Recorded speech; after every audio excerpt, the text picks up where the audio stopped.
Un feliz día para cada uno de ustedes.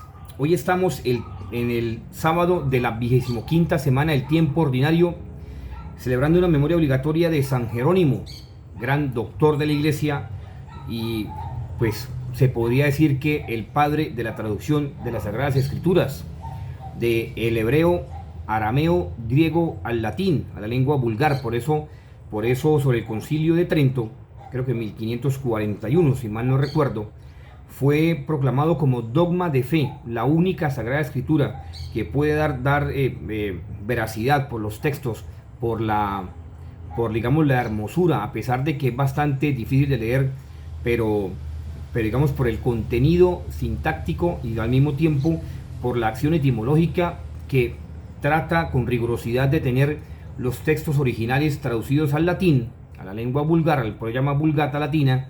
Pues es gracias a San Jerónimo y es la traducción oficial de la iglesia. Tanto así que cuando uno está estudiando dogmática o cualquier tipo de relación con respecto a la Sagrada Escritura, en el caso mío, pero en la mariología bíblica también, que uno ve dentro de ese estudio profundo, concreto de la mariología, pues para poder ser avalado por la Santa Sede, pues obviamente el estudio que se hace doctoral tiene que tener en cuenta la Sagrada Escritura en latín. No se puede, digamos, corroborar otro tipo de Biblia, tiene que ser la Vulgata Latina y los textos originales de los mismos. Entonces, por eso cuando se interpreta la palabra de Dios, en este caso San Jerónimo, que fue el eximio traductor de los textos sagrados, a pesar que ya existían papiros y ciertos libros también de la Sagrada Escritura, pues San Jerónimo los compiló para que la gente pudiera entender los textos, a pesar de que era bastante difícil. Yo me imagino a San Jerónimo en esa cueva, pues terriblemente tratando de darle el sentido categórico a los textos sagrados, sobre todo conservando con rigor la traducción, conservando con rigor el sentir del mismo texto. Ya vamos a ver la gran diferencia en los textos hebraicos del hebreo original al griego que fue traducido y después al latín. Por eso San Jerónimo nace en el año 340 en Estridonia, lo que es hoy Yugoslavia, y cerca del año 380 más o menos es ordenado sacerdote, creo, si mal no estoy, en Antioquía. Trabaja con el Papa San Dámaso y fue obviamente encargado del trabajo escriturístico, pues obviamente de compilar, de traducir y de darle el sentido estricto a la palabra del Señor. Gran trabajo. Y su cuerpo se mantiene en Santa María la Mayor, en Roma, cuerpo de San Jerónimo. Pues ¿por qué? Porque María encarnó la palabra viva de Dios. María le dio vida humana a la palabra eterna de Dios. Por eso la Virgencita María hoy tiene un singular puesto en la vida de San Jerónimo, porque es la misma palabra encarnada de Dios en ella que toma vida humana para que usted y yo conozcamos el verbo eterno de Dios. Gran misterio. Por eso hoy tomamos el Evangelio de San Lucas, capítulo 9, versículos 43b al 45. Me quedo en el 44b. El 44b es bastante interesante, sobre todo lo vamos a tocar primero en hebreo, después traducido al griego y por último en latín. Sobre todo porque mire como dice, el hijo del hombre está a punto de ser traicionado, más o menos dice así una traducción más fidedigna. Sin embargo, cuando San Jerónimo interpela este texto de Lucas, acordémonos que Lucas es el único evangelista que escribe totalmente su evangelio en hebreo y después es traducido al griego, y de ahí pues obviamente también nace el famoso Didache, y con una fracción que se llama la enseñanza de los apóstoles, que la vamos a ver al final para que usted obviamente tenga en cuenta la tradición de la iglesia desde el siglo I y no se deje engañar, porque sobre todo lo que dice ahí es importantísimo con respecto a la palabra de Dios. Hoy que tanto se tergiversa el mensaje de la palabra de Dios diciendo que es que eso no quiso decir el autor, que esto no lo hizo, que sí, no. ¿Quién más que San Jerónimo, conocedor del texto bíblico, y quién más que los que de él recibió? Los famosos también por llamarlo así, exégetas, pero también Aquila, todos ellos grandes, ¿qué más que San Eusebio de Cesarea, que conocieron también de primera voz de los apóstoles y la primera generación lo que estaba aconteciendo? Entonces no podemos llamar a Dios, como decía un gran profesor de Biblia, un gran doctor en Biblia, decía, usted no puede decirle a Dios mentiroso sencillamente porque hoy en día le están quitando la sustancia, la esencia de la palabra de Dios y haciéndola ver de una parte como que fue o no fue, ¿no? Si la palabra de Dios está corroborando científicamente todos los sucesos de la vida del ser humano, empezando por el famoso destello de luz entre quarks y leptones, que no me quiero meter en ese tema por ahora. Pero sí fue el gran destello de luz que dijo Dios, hágase la luz, y ahí fue donde se hizo la luz. Que los grandes científicos no quieran reconocer eso ya es otra cosa. Muy bien, entonces mire como dice, bueno, el Hijo de Dios. Bueno, pero cuando uno lo toma, obviamente del hebreo de San Lucas, dice Ben Hadama Bagda Lifot. O sea, dice Ben Hadama Bagda Lifot.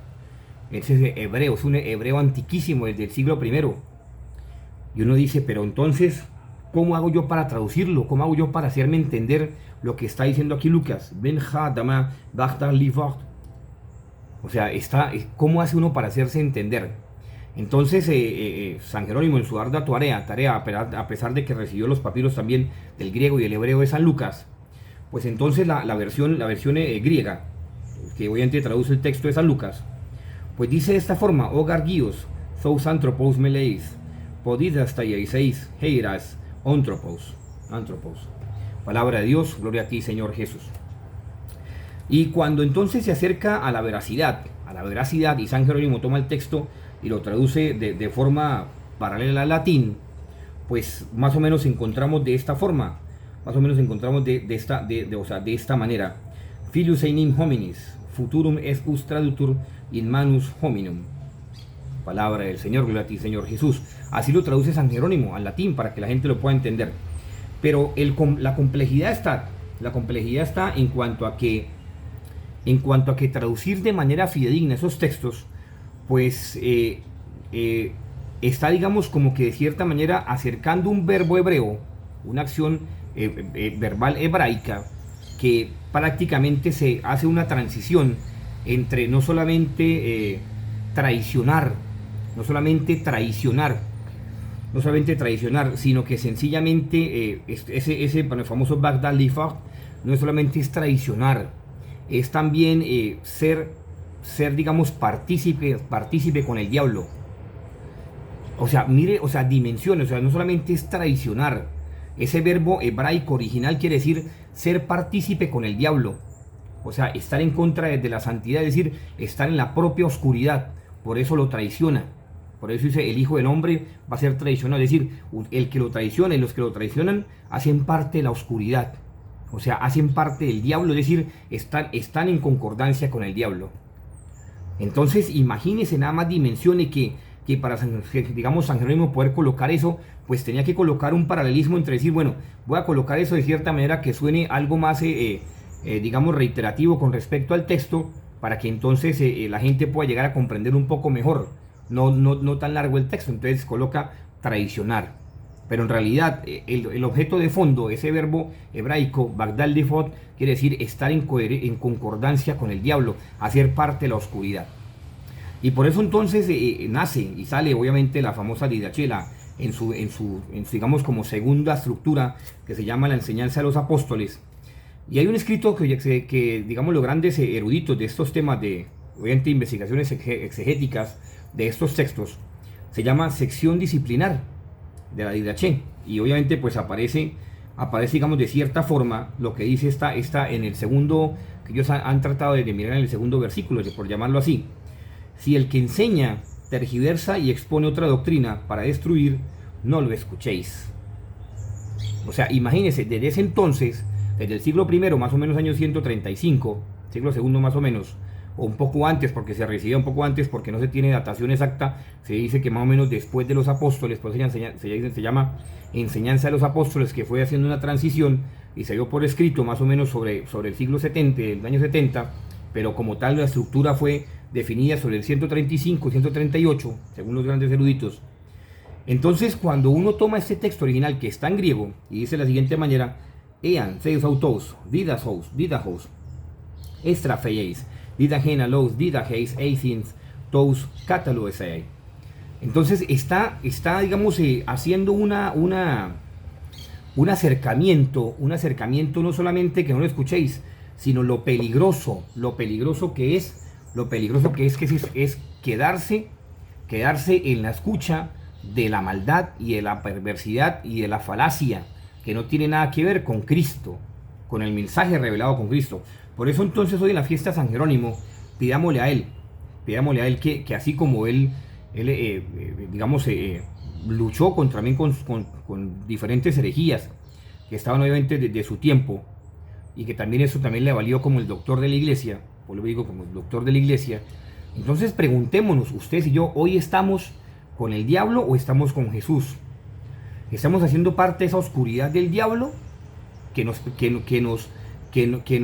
incita, que nos mueve a traicionar a Jesús? ¿O estamos por el contrario con la Virgencita María, portadora de la palabra de Dios, del verbo encarnado de Dios, que le dio vida humana al verbo de Dios, al verbo eterno de Dios, y hacemos siempre su voluntad?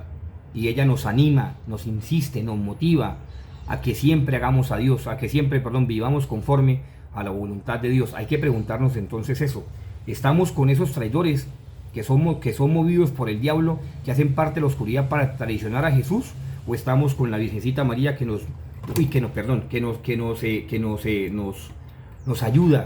nos ayuda a ser parte de la luz, nos ayuda a ser parte de la luz y nos ayuda a vivir cada vez más para Jesús? Pensemos en todo esto que nos enseña hoy San Jerónimo y pidámosle a ella, la Virgencita María, portadora de la palabra de Dios, que en la cual el verbo se hizo carne y habitó entre nosotros, que nos ayude a ser parte de Dios, y que nuestra motivación únicamente sea amar a Dios, servir a Dios, como decía San Ignacio de Loyola y otros grandes santos, y hacer siempre su voluntad. Hoy un feliz día para cada uno de ustedes. Indispensable Santa Eucaristía, Santo Rosario, Cristo Santísimo, obras de caridad y confesión. Que esté muy bien.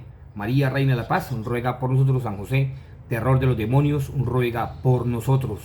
San Jerónimo, doctor de la iglesia, rogad por nosotros. Que esté muy bien. Piensa usted hoy, ¿está siendo movido por el diablo o está siendo movido por la Virgencita María, que es la portadora del verbo de Dios, de la palabra de Dios que se hizo vida, que tomó carne en ella? Feliz día, que esté muy bien.